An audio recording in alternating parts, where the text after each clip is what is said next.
Daryl Davis is a musician. Some years ago, he was playing piano in a bar for a band in which he was the only African American, and during a break, a man from the audience approached him and told him how much he enjoyed his music and that he'd never heard a black fella play so much like Jerry Lee Lewis.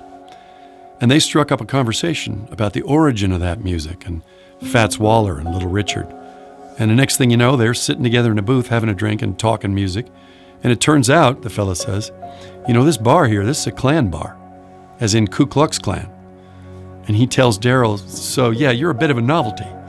And then he shows Daryl his Klan membership card.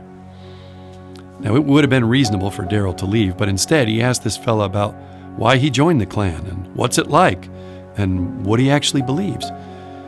Because Daryl was so astonished that anyone so friendly and with whom he seemed to have so much in common could, on paper anyway, hate him enough to join an organization whose very existence is kind of all about that.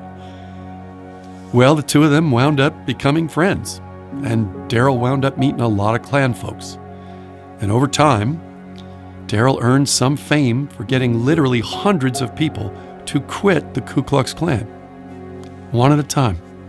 He's even converted Grand Wizards and Grand Dragons away from the Klan. Some of them have given him their old robes. Now, he didn't do it with speeches or with rallies, but one-on-one in bars and homes and barbecues and occasionally a wedding.